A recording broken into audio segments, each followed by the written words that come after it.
महर्षि वेद व्यास द्वारा रचित महाभारत एक बहुत ही विस्तृत ग्रंथ है जिसमें अनेक कहानियां हैं। आम जन इनमें से अनेक कहानियों और प्रसंगों से अवगत है, लेकिन बहुतों से अनजान है। आज हम आपको महाभारत का एक ऐसा ही प्रसंग बताते हैं जब अर्जुन ने अपने ज्येष्ठ भ्राता युधिष्ठिर को मारने के लिए हथियार उठाए थे।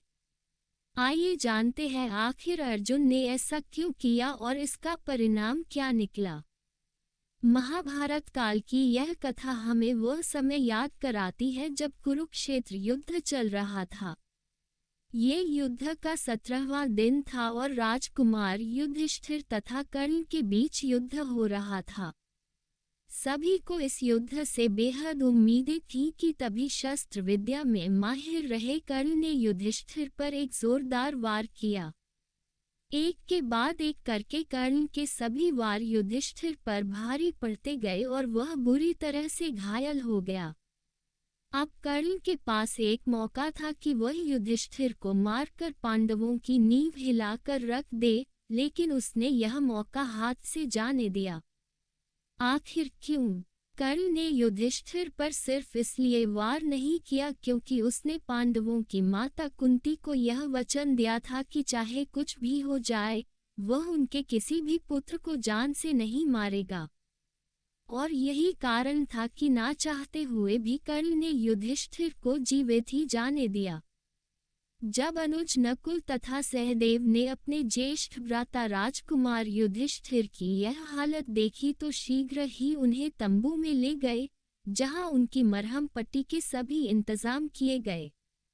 जब तीनों भाई तंबू में थे तो बाकी दो भाई अर्जुन तथा भीम अभी भी युद्ध में शत्रुओं की सेना से संघर्ष कर रहे थे।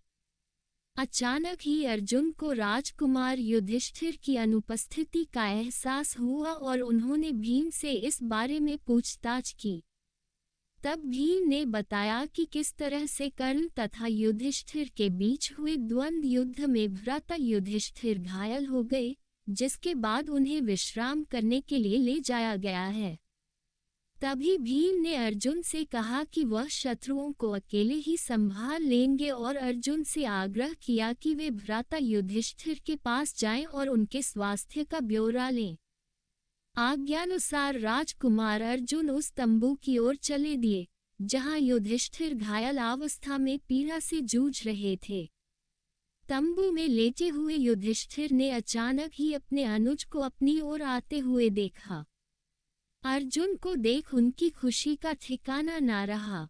वह समझ गए कि हो ना हो अर्जुन युद्ध में कर्ण पर विजय प्राप्त कर उनके पास खुशखबरी लेकर आ रहे हैं। वह अंदर ही अंदर बेहद गर्व महसूस कर रहे थे कि उनकी इस हालत के लिए जिम्मेदार व्यक्ति को उनके अनुज ने दंड दे दिया है और अवश्य ही अर्जुन ने कर्ण को मार दिया होगा। लेकिन युधिष्ठिर सत्य से अनजान थे। तंबू में प्रवेश करते ही अर्जुन ने ज्येष्ठ भ्राता को प्रणाम किया और उनसे उनके स्वास्थ्य के बारे में पूछा। लेकिन इससे ज्यादा तो युधिष्ठिर इस बात को सुनने के लिए ज्यादा उत्तेजित हो रहे थे कि अर्जुन ने कर्ण को मारा या नहीं। लेकिन तभी राजकुमार अर्जुन द्वारा वहां आने का असली कारण व्यक्त किया गया। उन्होंने बताया कि कैसे भीम ने युधिष्ठिर के घायल होने की खबर सुनाई, जिसके बाद वह दौड़े दौड़े उनकी स्थिति का ब्यौरा लेने आ गए। अर्जुन के मुख से सच्चाई सुनते ही युधिष्ठिर अपना आपा खो बैठे। वह सच उनकी भावनाओं को ठेस पहुंचा रहा था। उन्हें ऐसा महसूस हुआ मानो कोई उनके सम्मान को तीर के समान चीरता हुआ जा रहा हो। वे बेहद क्रोधित हो उठे और बोले, तुम यहाँ केवल मेरे घावों के बारे में पूछने आए हो या फिर उन्हें और कुरेदने आए हो? तुम किस प्रकार के अनुज हो जो अब तक अपने ज्येष्ठ भ्राता के अपमान का बदला नहीं ले सके? युधिष्ठिर के इन कटु वचनों को सुनकर अर्जुन बेहद शर्मिंदा महसूस कर रहे थे, लेकिन युधिष्ठिर का क्रोध शांत नहीं हो रहा था। वे आगे बोले, यदि तुम मेरे लिए इतना भी करने में असमर्थ हो तो तुम्हारे इस गांडी वस्त्र का कोई लाभ नहीं है। उतार कर फेंक दो इसे। अपने प्रिय गांडीव अस्त्र की निंदा सुनते ही अर्जुन के मुख पर निराशा वाले भाव पल में ही क्रोध के साथ बदल गए। वह संसार में किसी से भी किसी भी प्रकार की निंदा सुन सकते थे, लेकिन उनके गांडीव के बारे में कोई एक भी अपशब्द बोले, यह उन्हें बर्दाश्त नहीं था।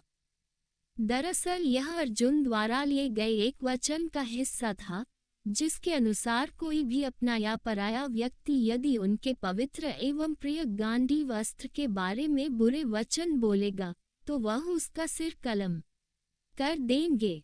यही कारण था कि युधिष्ठिर द्वारा गांडीव की निंदा करते ही अर्जुन ने अगले ही पल अपना गांडीव उठाया और क्रोध भरी आंखों से युधिष्ठिर को मारने के लिए आगे बढ़े। तभी श्री कृष्ण वहां पहुंचे और अर्जुन के इस व्यवहार को देखते ही उन्हें रुकने की आज्ञा दी। श्री कृष्ण राजकुमार अर्जुन का ये रूप देखकर बेहद अचंभित हुए।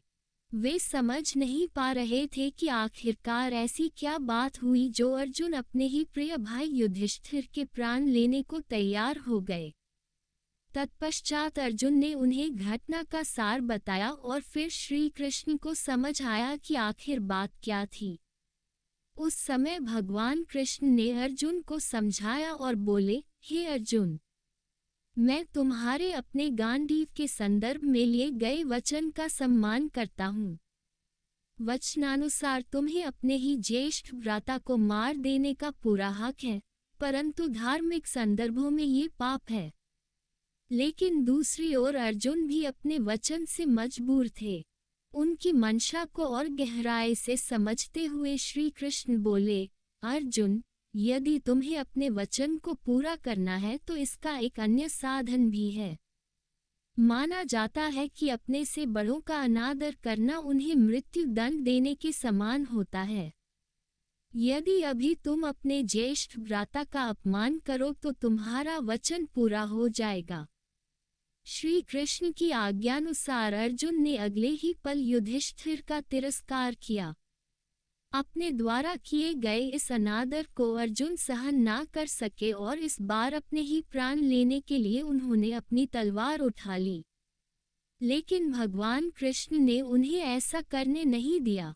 उन्होंने अर्जुन को बताया कि कैसे खुद के प्राणों का अंत करना यानी कि आत्मदाह करना शास्त्रों में अधर्म माना जाता है और पांडवों द्वारा अधर्म के मार्ग पर चलना एक बहुत बड़ा पाप एवं अन्याय साबित होगा। इसीलिए उसे धर्म का मार्ग चुनना चाहिए। इसके साथ ही श्री कृष्ण ने कहा कि आत्म प्रशंसा आत्मघात के समकक्ष है। इसलिए तुम दूसरों के सम्मुख अपनी वीरता की खुलकर तारीफ करो, जिससे तुम्हारा वचन पूरा हो जाएगा। श्री कृष्ण के इन वचनों को सुन धीरे धीरे राजकुमार अर्जुन का क्रोध शांत हुआ और उन्होंने खुद के सिर पर रखी उस तलवार को नीचे उतार कर फेंक दिया।